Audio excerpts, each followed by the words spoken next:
नमस्कार, हिमाचल दस्तक में एक बार फिर आपका स्वागत है। मैं हूं आपके साथ मस्त राम दलाल। पेश करते हैं हिमाचल प्रदेश की प्रमुख खबरें। मुख्यमंत्री सुखविंदर सिंह सुक्खू ने आज प्रेस कॉन्फ्रेंस बुलाई। सचिवालय में मीडिया से रूबरू हुए मुख्यमंत्री ने हिमाचल प्रदेश को लेकर कई बड़े फैसले किए। उन्होंने भारतीय जनता पार्टी पर भी जमकर जुबानी हमला बोला। उन्होंने आज प्रदेश के हित को लेकर और कड़े फैसले लेने के भी संकेत दिए। मुख्यमंत्री ने कहा कि हिमाचल प्रदेश पूरी तरह से प्रदेश की अर्थव्यवस्था पटरी पर लौट चुकी है और आगे चलकर राज्य को पूरी तरह से आत्मनिर्भर बनाने के लिए और बड़े फैसले लिए जाएंगे। जाहिर तौर पर आज छुट्टी का दिन था, बावजूद इसके आज मुख्यमंत्री ने सबसे पहले कंजक पूजन किया। उसके बाद सरकारी अधिकारियों को अपने सरकारी आवासों को में बुलाया, बैठकें की। फिर मुख्यमंत्री सचिवालय के लिए भी रवाना हुए और मुख्यमंत्री ने सचिवालय में भी कई विभागों के साथ उन्होंने महत्वपूर्ण बैठकें की और शाम 5 बजे उन्होंने पत्रकार वार्ता बुलाकर प्रदेश के कई बड़े फैसलों का उन्होंने खुलासा किया। हिमाचल प्रदेश में अब दिवाली नज़दीक आ रही है, इसके चलते डीए की आस को लेकर कर्मचारी एक बार फिर राज्य सरकार की तरफ ताकने लगे हैं, क्योंकि पिछले कल हिमाचल प्रदेश की सरकार ने एनपीएस अधिकारी कर्मचारियों को डीए का तोहफा दिया। अब इसके बाद राज्य के तमाम कर्मचारी और पेंशनर्स भी महंगाई भत्ते की आस को लेकर सरकार से ये आग्रह कर रहे हैं कि उनकी 12% की 3 किस्तें उन्हें एकमुश्त दी जाए। राज्य के सभी कर्मचारी और पेंशनर्स को यह आस है कि दिवाली से ठीक पहले राज्य सरकार कम से कम एक डीए की लंबित किस्त घोषित कर सकती है। मुख्यमंत्री सुखविंदर सिंह सुक्खू भी ये संकेत दे चुके हैं कि सही समय पर कर्मचारियों के लिए सही घोषणा की जाएगी। उन्होंने कहा था कि आने वाले समय में अभी दशहरा दिवाली आने वाला है, ये उन्होंने 15 अगस्त के बाद कहा था, क्योंकि इससे पहले 15 अगस्त के दौरान भी कर्मचारियों को महंगाई भत्ता मिलने की उम्मीद थी। राज्य के कर्मचारियों को 38% महंगाई भत्ता मिल रहा है, जबकि केंद्रीय कर्मचारियों को 50% डीए मिल चुका है। ऐसे में डीए की 3 लंबित किस्तों में से 4% की किस्त दिवाली फेस्टिवल पर मिलने की यहां पर फिर एक बार फिर आस जगी है कर्मचारियों को। हिमाचल प्रदेश के स्कूलों में छुट्टियों के शेड्यूल में एक बार फिर बदलाव किया जाएगा। मानसून ब्रेक अब 22 जून की बजाय 1 जुलाई को हो सकती है, इसकी राज्य सरकार ने तैयारी कर ली है और शिक्षा मंत्री ने एक महत्वपूर्ण बैठक में इस पर स्टडी करने के बाद सभी डिप्टी डायरेक्टर से कमेंट मांगने के लिए आदेश जारी किए हैं, क्योंकि इस साल पिछले साल भी पिछले कई वर्षों से ये देखा जा रहा है कि बरसात देरी से शुरू होती है। इसके चलते हिमाचल प्रदेश के स्कूलों में कम से कम 15 दिन तक, आखिर के 15 दिन में स्कूल की पढ़ाई प्रभावित होती है। इसके चलते शिक्षा मंत्री ने उच्च अधिकारियों के साथ मंत्रणा करने के बाद ये निर्देश जारी किए कि डिप्टी डायरेक्टर लेवल तक जाकर कमेंट मांगे जाएं कि क्यों ना हिमाचल प्रदेश में 1 जुलाई से मानसून ब्रेक किया जाए। इसी तरह से लाहौल स्पीति, कुल्लू में भी शेड्यूल बदलने पर मंथन चल रहा है और अगले शैक्षणिक सत्र से यह फैसला लागू कर सकती है सरकार। हिमाचल प्रदेश में 52 दिन का अवकाश होता है। दिवाली ब्रेक की बात की जाए तो दिवाली ब्रेक पर भी इस बार 5 छुट्टियां होंगी। 29 अक्टूबर से 2 नवंबर तक स्कूलों में अवकाश रहेगा, छुट्टियां रहेंगी और 28 अक्टूबर के बाद 3 नवंबर को दोबारा स्कूल खुलेंगे। हिमाचल प्रदेश के सरकारी और बोर्ड से संबद्धता प्राप्त स्कूलों में बच्चों को हिंदी का ज्ञान अब रिमझिम नहीं बल्कि बीना देगी। इसके साथ ही मैथ मैजिक की जगह मैथ मेला और मैरी गोल्ड की जगह संतूर पुस्तक अंग्रेजी विषय का ज्ञान देगी। शिक्षा बोर्ड इस व्यवस्था को शैक्षणिक सत्र 2025-26 में शुरू करने जा रहा है। एनसीटीआरटी के निर्देशों और नई शिक्षा नीति में प्रदेश के सरकारी स्कूलों में कक्षा 3 की पुस्तकों के नाम और पाठ्यक्रम में परिवर्तन किया गया है। शैक्षणिक सत्र 2025-26 में हिंदी की पुस्तक रिमझिम के स्थान पर बीना को लॉन्च किया जाएगा। इन नामों और पाठ्यक्रम के साथ शिक्षा बोर्ड ने पुस्तकों का प्रकाशन करेगा, जबकि पुरानी पुस्तकों को अब स्कूलों में नहीं वितरित किया जाएगा। वहीं दूसरी ओर तीसरी कक्षा में जहां छात्रों को अंग्रेजी विषय के लिए मैरी गोल्ड पुस्तक पढ़ाई जाती थी, लेकिन अब नई शिक्षा नीति के तहत अगले शैक्षणिक सत्र में इस पुस्तक का नाम संतूर होगा। वहीं बच्चों को जमा घटाव और गुणा भाग का ज्ञान देने वाली गणित की पुस्तक का नाम मेला होगा, जबकि इससे पहले मैथ मैजिक के नाम से गणित की पुस्तक बच्चों को पढ़ाई जाती थी। अगले शैक्षणिक सत्र के दौरान पुस्तकों के नाम में जहां बदलाव किया गया है, वहीं पाठ्यक्रम में भी कुछ बदलाव होगा। हिमाचल प्रदेश के कृषि विभाग के अफसरों के विदेशी टूर पर अब रिकवरी की तलवार लटक गई है। जायका प्रोजेक्ट के तहत कृषि निदेशक और जायका प्रोजेक्ट डायरेक्टर सहित 10 कृषि अधिकारी 13 अक्टूबर को स्पेन के टूर पर जाने वाले थे। इसके लिए सरकार की मंजूरी अनिवार्य थी, मगर अप्रूवल लेने से पहले ही अधिकारियों ने मोटी रकम ट्रैवल एजेंट को बुकिंग के रूप में एडवांस दे दी। टूर मंजूरी की फाइल जब कृषि मंत्री चौधरी चंद्र कुमार को भेजी गई तो उन्होंने इस फाइल पर अप्रूवल करने से पहले इन अधिकारियों से पिछले साल के जापान टूर पर सवाल किया। उन्होंने परफॉर्मेंस पूछी। मंत्री ने अफसरों से सवाल किया कि आप अब अगले स्पेन टूर पर जा रहे हैं, लेकिन पिछले साल जब आपने जापान का टूर किया था तो आपके उस टूर से किसानों को क्या फ़ायदा हुआ। मंत्री ने सवाल किया कि विदेश से लौटने के बाद अधिकारियों ने ग्राउंड पर क्या काम किया, जो आप विदेश से सीखकर आए वे आपने हिमाचल में क्या किया, जिसका सीधा लाभ यहाँ पर किसानों बागवानों को हुआ है। सूचना है कि अधिकारी इसका संतोषजनक जवाब नहीं दे पाए। इससे नाराज कृषि मंत्री ने फिलहाल उनकी फाइल क्लियर नहीं करी है, उनकी फाइल रोक दी है। और मंत्री ने अब टूर की फाइल रोकने के बाद कृषि अधिकारी पूरी तरह से हड़कंप पे, हाथ पांव उनके फूल गए हैं। ऐसे में यदि इनकी फाइल क्लियर नहीं होती है, इसकी अप्रूवल नहीं होती है, तो इन कृषि अधिकारियों से 40 लाख रुपए की रिकवरी हो सकती है, जो कि ट्रैवल एजेंट को एडवांस दिया गया है। कृषि मंत्री चंद्र कुमार ने बताया कि उन्होंने पिछले जापान टूर की परफॉर्मेंस पूछी है। अब उन्होंने अपने कमेंट लिखकर फाइल सीएम को भेज दी है। सूत्र बताते हैं कि कृषि अधिकारी अब टूर की परमिशन के लिए मुख्यमंत्री सुखविंदर सिंह सुक्खू से बार बार आग्रह कर रहे हैं। इस कारण सीएम ने कृषि मंत्री को सहानुभूति पूर्वक इस टूर की फाइल पर विचार करने के आदेश पारित किए हैं। जाहिर है कि हिमाचल में हर बार कृषि और बागवानी अधिकारियों को विदेशी दौरों में भेजा जाता है, लेकिन ये विदेशी टूर उनके बार बार विवादों में आ रहे हैं। इन दोनों ही विभागों में अधिकारी कई देशों की सैर करके लौटे हैं, लेकिन किसानों को इसका कितना फायदा हुआ, इसका मूल्यांकन का कोई पैरामीटर नहीं है, इसका कोई मूल्यांकन की या परफॉर्मेंस का कोई इसकी कोई पूछताछ उनसे नहीं होती। यही वजह है कि इस बार मंत्री ने सवाल किया है कि मुझे बताइए जो आपने पहले टूर किए उसका किसानों को बागवानों को कितना फ़ायदा हुआ। हैरानी इस बात की है कि हर बार कृषि अधिकारियों को एक्सपोजर विजिट पर ले जाया जाता, जबकि कृषि बागवानी के प्रोजेक्ट में किसानों बागवानों को एक्सपोजर विजिट का प्रावधान होने के बावजूद उन्हें नहीं ले जाया जाता और किसानों बागवानों के नाम पर राज्य के अधिकारी विदेशों के दौरे करते हैं। सूत्र बताते हैं कि सीएम ने बेशक कृषि अधिकारियों के टूर को लेकर सहानुभूतिपूर्वक विचार करने के आदेश दिए हैं, मगर साथ में ये भी आदेश पारित किए कि फजूल खर्ची को रोका जाए। सभी मंत्रियों, विभागीय सचिवों और विभागाध्यक्षों को फजूल खर्ची रोकने के लिए सख्त निर्देश मुख्यमंत्री ने जारी किए हैं। हिमाचल प्रदेश सरकार ने 40 पुलिस कर्मचारियों के तबादला आदेश जारी किए। इनमें 24 एनजीओ ग्रेड 1 कर्मियों को स्थानांतरित समायोजित किया गया है। इसके साथ ही 12 कांस्टेबल्स HC ड्राइवरों को स्थानांतरित किया गया, जबकि 4 कार्यकारी लिपिक शास्त्रागार वर्ग के पुलिस अधिकारियों को स्थानांतरित समायोजित किया गया है। इस संबंध में राज्य पुलिस मुख्यालय की ओर से नोटिफिकेशन जारी कर दी गई है। पुलिस विभाग में और महत्वपूर्ण तबादले होंगे। 2 से 3 जिलों के एसपी बदले जा सकते हैं। इसके अलावा कई आला अफसरों को भी बदलने का प्रपोजल तैयार किया गया है। गृह विभाग ने इन तबादलों की फाइल मुख्यमंत्री को अप्रूवल के लिए भेज दी है। हिमाचल प्रदेश में स्पेशल एजुकेटर भर्ती का रास्ता साफ हो गया है। शिक्षा विभाग में स्पेशल एजुकेटर के 245 पद भरे जाएंगे। विभाग ने भर्ती से संबंधित नियम अधिसूचित कर दिए हैं। प्राइमरी में 138 और अपर प्राइमरी में 107 एजुकेटर रखे जाएंगे।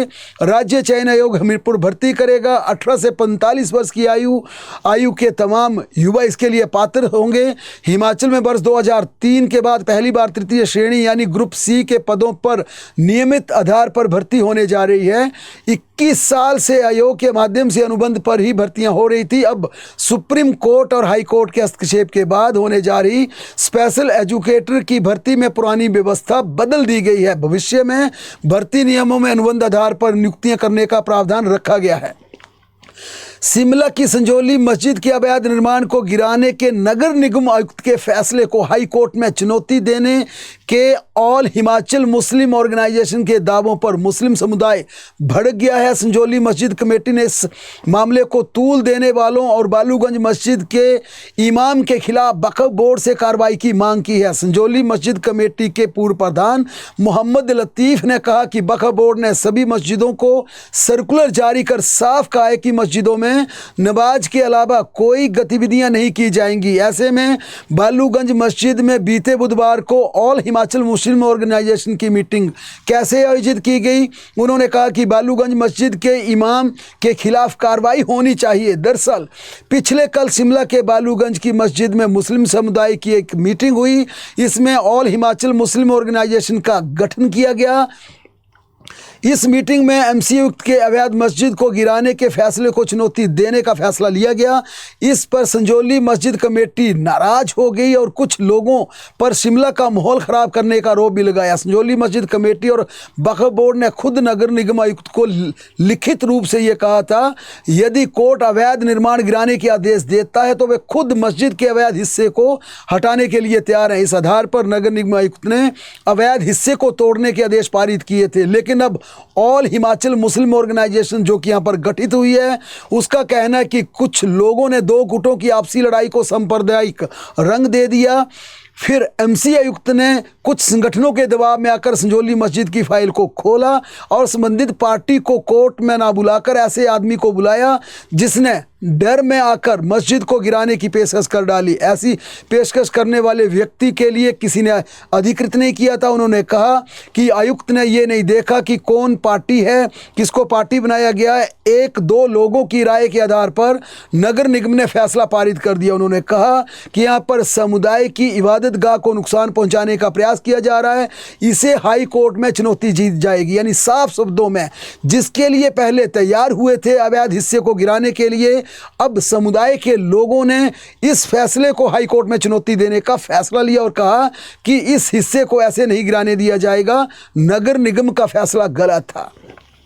उधर असुद्दीन ओवैसी की पार्टी के नेता शोएब जमाई ने एक बार फिर शिमला पहुंचकर उन्होंने एक बड़ा बयान दिया है। शोएब जमाई ने यहां पहुंचकर मुस्लिम समुदाय के लोगों से बातचीत की। शोएब ने एक्स हैंडल पर एक वीडियो जारी किया जिसमें वे मुस्लिम लोगों से मुलाकात कर रहे हैं और राहुल गांधी से भी सवाल पूछ रहे हैं। हालांकि इस वीडियो की लोकेशन के बारे में फिलहाल कोई सटीक जानकारी नहीं है, ना पुष्टि हो पाई है। दरअसल शोएब जमाई ने दो वीडियो शेयर किए हैं। एक वीडियो में उन्होंने लिखा है कि हिमाचल प्रदेश में एक मदरसे में बच्चों से खुशनुमा मुलाकात हुई। इन मासूम बच्चों के लिए हमारी सिर्फ इतनी मांग है कि सरकार वहां के अल्पसंख्यकों को सुरक्षा प्रदान करे। हिमाचल प्रदेश सभी धर्मों के लोग रहते हैं। इसके अलावा एक अन्य वीडियो में शोएब लिखते हैं कि पार्टी के मशवरे से हिमाचल प्रदेश के कुछ जिलों का उन्होंने दौरा किया। जिन जिन वे मस्जिदों में गए उनके लिए उन्होंने स्थानीय लोगों से भी मुलाकात की, समुदाय के लोगों से भी बात की। मुख्यमंत्री सुखविंदर सिंह सुक्खू ने आज अपने स्कूल की बच्चियों को अपने सरकारी आवास ओकओवर में बुलाकर कंजक पूजन किया। मुख्यमंत्री ने छोटा शिमला स्कूल की बच्चियों को घर बुलाकर हलवा और पूरी परोसी। इस दौरान बच्चियों से सामान्य ज्ञान के सवाल पूछकर अपने स्कूलों के अनुभव को भी मुख्यमंत्री ने साझा किया। इस अवसर पर मुख्यमंत्री की धर्मपत्नी विधायक कमलेश ठाकुर ने भी कंजक को मिष्ठान के साथ खाना खिलाया। मुख्यमंत्री सुक्खू खुद छोटा शिमला में उन्होंने शिक्षा ग्रहण की है, वहाँ के वे छात्र रह चुके हैं। इसके चलते जब कंजक पूजन का वक्त आया तो उन्होंने कहा कि मेरे स्कूल की बच्चियों को ही बुलाया जाएगा। मुख्यमंत्री ने बच्चियों से प्रदेश व देश की राजधानी का नाम पूछा। सभी ने इसका सही जवाब दिया। शिक्षा मंत्री और मुख्यमंत्री का नाम भी बच्चियों ने बेखूबी से बताया। हालांकि राज्यपाल का नाम बच्चियाँ बताने में असमर्थ नहीं थी। जब मुख्यमंत्री ने उनसे पूछा कि हमारे राज्यपाल कौन है तो बच्चियाँ चुप हो गई, उन्हें नाम का पता नहीं था। इस दौरान दौरान बच्चियों ने सीएम से पूछा, मुख्यमंत्री सुक्खू से सवाल किए नन्ही बच्चियों ने। उन्होंने पूछा कि आप बचपन में शरारती थे, कि आपको टीचर से डांट सुननी पड़ती थी, कि आपको भी डंडे पड़ते थे। जवाब में मुख्यमंत्री ने बच्चों से कहा कि बच्चे तो हमेशा शरारती होते हैं, और उन्होंने कहा कि हमारे इसमें छोटे छोटे डंडे से बच्चों की पिटाई की जाती थी। मुख्यमंत्री ने बच्चियों से यह भी पूछा, क्या आपकी भी उन छोटे छोटे डंडों से पिटाई होती है? तो हंसती हुई बच्चियों ने कहा, ना बिल्कुल नहीं, हमें नहीं पीटा जाता। ये सुनकर बच्चियां खूब हंसी। मुख्यमंत्री का कंजक पूजन का ये वीडियो देश भर में, प्रदेश में जमकर वायरल हो रहा है और मीडिया में भी खूब वायरल इसे किया जा रहा है। उधर मुख्यमंत्री ने जारी संदेश में कहा कि सर्दी नवरात्र के पावन अवसर पर आज महानवमी के दिन ओक ओवर में कंजक पूजन कर मां भगवती से सुख समृद्धि और लोक कल्याण की कामना की गई। बच्चियों से बात करना उन्होंने कहा कि मुझे बेहद अच्छा लगा। आत्मीय अनुभव मेरा ये रहा। उनकी मासूम चंचलता और मधुर वाणी ने दिल को छू लिया। इन देवी स्वरूप बच्चियों के चेहरे पर खिली मुस्कान में मां भगवती का आशीर्वाद झलकता है। मां भगवती की कृपा से सभी का जीवन हमेशा खुशियों से भरा रहे। उधर केंद्रीय मंत्री जेपी नड्डा आज एक बार फिर बिलासपुर पहुंच गए। एक सप्ताह के भीतर उनका ये दूसरा दौरा है और जेपी नड्डा के इस हिमाचल प्रदेश के एक सप्ताह के भीतर दूसरे दौरे को लेकर सियासी उठापटक शुरू हो रही है, क्योंकि इस पूरे उनके दौरे को सियासी घटनाक्रम से जोड़ा जा रहा है। इस पर कई तरह की सोशल मीडिया पर बातें लिखी जा रही है कि एक बार फिर भाजपा एक्टिव हो गई है, एक बार फिर जेपी नड्डा के पहिए हिमाचल की तरफ घूम गए हैं और उनका लगातार बिलासपुर हिमाचल आना कई सियासी उठापटक के संदेश दे रहा है। हालांकि हरियाणा विधानसभा चुनाव में भाजपा की जीत के बाद जेपी नड्डा आज सीधे माता नैना देवी के दरबार में पहुंचे। पूजन के बाद पत्रकारों से बातचीत करते हुए जेपी नड्डा ने कहा कि माता श्री नैना देवी की कृपा से हमें अब और ज़्यादा ऊर्जा मिलेगी, जो हमेशा मिलती रही है। हिमाचल प्रदेश में दिवाली के बाद उड़ान योजना के तहत 3 हेली हवाई सेवाएं शुरू होंगी। केंद्रीय नागरिक उड्डयन मंत्रालय ने शिमला रिकांगपिओ, शिमला कुल्लू और शिमला चंडीगढ़ मंडी के बीच हवाई सेवाएं शुरू करने की मंजूरी प्रदान कर दी है। शिमला के संजौली हेलीपोर्ट से पहली बार हिमाचल प्रदेश के लिए दूसरे हिस्सों के लिए उड़ानें शुरू होंगी। रिकांगपिओ में आईटीबीपी हेलीपैड, कुल्लू एयरपोर्ट और मंडी हेलीपोर्ट से हेली सेवाएं संचालित की जाएंगी। सरकार ने रिकांगपिओ में आईटीबीपी से हेलीपैड की इस्तेमाल की अनुमति ले ली है। संजौली हेलीपैड से रिकांगपिओ और कुल्लू के लिए भी उड़ानों की अनुमति मिल गई है।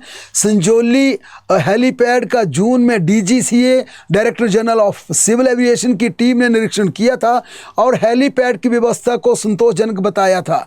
हेल्थ इमरजेंसी के दौरान संजौली हेलीपोर्ट से रोगियों को पीजीआई चंडीगढ़ और एम्स के लिए लिफ्ट करना अब यहां प्रस्तावित है। हेली टैक्सी सेवाएं शुरू होने से पर्यटन कारोबार को हिमाचल प्रदेश में बड़े स्तर पर उड़ान मिल सकती है, लाभ मिल सकता है।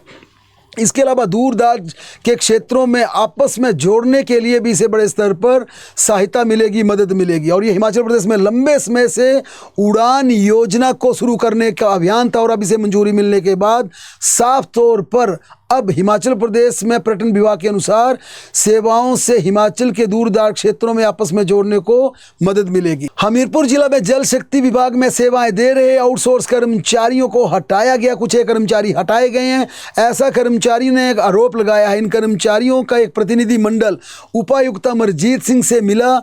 इन कर्मचारियों ने कहा कि वे जल शक्ति विभाग में पिछले 15 सालों से कार्यरत थे। उन्होंने दावा किया कि करीब 50 आउटसोर्स कर्मचारियों को हटा दिया गया। इनमें ऑपरेटर, बेलदार और चौकीदार पदों पर सेवाएं दे रहे तमाम कर्मचारी शामिल हैं। लेकिन आउटसोर्स कर्मचारियों को दिवाली से पहले हटाने पर अब आउटसोर्स कर्मचारी संगठन एक बार फिर एक्टिव होने लगा है और मांग की जा रही है कि हिमाचल प्रदेश में आउटसोर्स कर्मचारियों के लिए एक ऐसी स्थायी पॉलिसी बनाई जाए जो कि लंबे समय से विभिन्न विभागों में सेवाएं दे रहे हैं, उन्हें कम से कम सरकार उनके पदों से ना हटाए, क्योंकि उनका परिवार है, उनके परिवार से कई लोग जुड़े हैं और इस बेला पर ऐसी परिस्थिति में 15 साल की सेवाओं के बाद हटाना न्याय संगत नहीं होगा। देश में छोटे बिस्मिल्लाह खान के नाम से मशहूर शहनाई वादक सूरजमणि का बीती रात बिलासपुर के एम्स अस्पताल में निधन हो गया। 63 साल के सूरजमणि ने एम्स अस्पताल में अंतिम सांस ली। वह क्रोनिक पैंक्रियाटाइटिस बीमारी से जूझ रहे थे। सूरजमणि मंडी जिला के नाचन क्षेत्र के चिच्योट गांव से संबंध रखते थे। सूरजमणि कुछ दिन पहले चंडीगढ़ में किसी रिकॉर्डिंग के सिलसिले में गए थे, लेकिन वहां से लौटने के तुरंत बाद बीमार पड़ गए। इसके बाद उन्हें मंडी के एक अस्पताल में भर्ती करवाया गया। एक दिन पहले ही उन्हें मंडी से एम्स बिलासपुर रेफर किया था और देर रात उन्होंने अंतिम सांस एम्स में ली। सोलन जिला में एक युवक को साइबर ठगों ने टावर लगाने का झांसा देकर लूट लिया। जालसाजों ने बारी बारी करके युवक से 5,31,500 रुपये अपने खाते में डलवा लिए। ठगों ने युवक को उसकी ज़मीन पर टावर लगाने का झांसा देकर कहा कि इसके एवज में उसे हर महीने किराया मिलेगा, इसके साथ साथ परिवार के किसी सदस्य को नौकरी भी दी जाएगी। युवक साइबर ठगों की बातों में आकर उन्हें पैसे भेजता रहा। बाद में जब उसके साथ धोखाधड़ी होने का एहसास हुआ तो उसने दोबारा जब फ़ोन किया तो आरोपियों के सारे फ़ोन बंद हो गए। इसके बाद पीड़ित युवक ने पुलिस में इसकी शिकायत दर्ज करवा दी। पुलिस थाना जवाली के अधीन देहरखड्ड में एक व्यक्ति का शव बरामद किया गया है।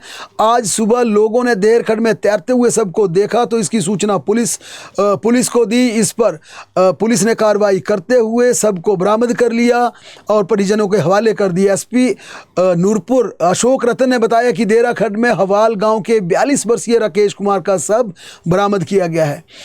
नगर परिषद चंबा में आज सुबह विजिलेंस की टीम ने दबिश दी। नगर परिषद पर विकासात्मक कार्यों को लेकर हुई टेंडरिंग प्रक्रिया में बड़े स्तर पर गड़बड़ी के आरोप लगे हैं। एसपी विजिलेंस अभिमन्यु वर्मा की अगुवाई में ये टीम ने दबिश दी। विजिलेंस टीम ने रिकॉर्ड को अपने कब्जे में ले लिया। एसपी विजिलेंस अभिमन्यु वर्मा ने बताया कि शिकायत मिली थी कि मिंजर मेले के दौरान सफाई व्यवस्था के खरीद और अन्य खरीद फरोख्त के जो टेंडर हुए थे उसमें बड़े स्तर पर गड़बड़ी हुई थी। इस संबंध में उच्च अधिकारियों ने भी कार्रवाई के आदेश दिए। जाहिर तौर पर अगर मिंजर मेले की बात की जाए तो मिंजर मेले के आयोजन में चाहे कलाकारों को बुलाना हो या टेंडर प्रक्रिया हो या पैसे देने का मामला हो, बड़े स्तर पर इस बार एडमिनिस्ट्रेशन पर आरोप लगे हैं। ये तमाम आरोप है और माना जा रहा है कि विजिलेंस की ये रेड, विजिलेंस की कार्रवाई उन आरोपों का हिस्सा है। आप कुल्लू दशहरे की बात करें तो उस पर भी मुख्यमंत्री ने बड़े स्तर पर निर्देश जारी किए थे कि हिमाचल प्रदेश का चाहे चंबा मिंजर हो या फिर कुल्लू का दशहरा हो, हम इस बार ऑडिट करवाएंगे। हालांकि ऑडिट इन मेलों का होता है, लेकिन मुख्यमंत्री ने कड़े निर्देश दिए हैं, कड़ा ये साफ संदेश दिया है कि स्पेशल टीम गठित की जाएगी, स्पेशल ऑडिट किया जाएगा। क्योंकि कुल्लू दशहरे की भी बात की जाए तो पिछले साल ऐसी सूचना या ऐसा इनपुट है कि पिछले साल जो विदेशी कलाकार जो ट्रुप मंगवाए गए थे, ग्रुप मंगवाए गए थे, उन्हें दिल्ली से उन्हें लाने और ले जाने पर 50 लाख रुपए का खर्च किया गया। इसके अलावा और भी कई धांधलियों के आरोप लगे हैं, जिस प्रकार चंबा के मिंजर मेले पर धांधलियों के आरोप लगे थे। क्योंकि इन तमाम मेलों की बात की जाए, चाहे लवी का मेला हो, दशहरा हो, शिवरात्रि हो, चंबा का मिंजर हो या दूसरे तमाम मेले हो, इन मेलों में प्रशासनिक अधिकारियों की पसंद के कलाकार बुलाए जाते हैं, उनके परिवार के लोगों की पसंद के कलाकार बुलाए जाते हैं। लेकिन हिमाचल प्रदेश के ऐसे कलाकार जो राज्य की लोक संस्कृति को प्रमोट कर रहे हैं, उसे बढ़ावा दे रहे हैं, उन कलाकारों को इग्नोर किया जाता है, नज़रअंदाज किया जाता है और मेलों में मोटी रकम इकट्ठी करके उन पैसों की बंदरबांट भी की जाती है। लिहाजा इसी के चलते जब ये बार बार शिकायतें आई हैं तो मुख्यमंत्री ने कहा कि इस बार मेले पर खर्च की गई राशि का ऑडिट किया जाएगा, स्पेशल ऑडिट किया जाएगा। क्योंकि ये पब्लिक मनी है, जनता का पैसा है, टैक्स पेयर का पैसा है, लोगों का पैसा है, लेकिन उड़ाया बाहरी कलाकारों पर जा रहा है और उसमें भी बड़े स्तर पर गड़बड़ झाले की सूचनाएं मिल रही है, जो कि चंबा में आवाज उठी थी। इस बार जब कुल्लू दशहरे की मीटिंग हुई तब भी इस तरह की बातें उठ रही हैं। बहरहाल प्रदेश की तमाम बड़ी खबरों के लिए जुड़े रहें हमारे साथ, देखते और पढ़ते रहें हिमाचल दस्तक।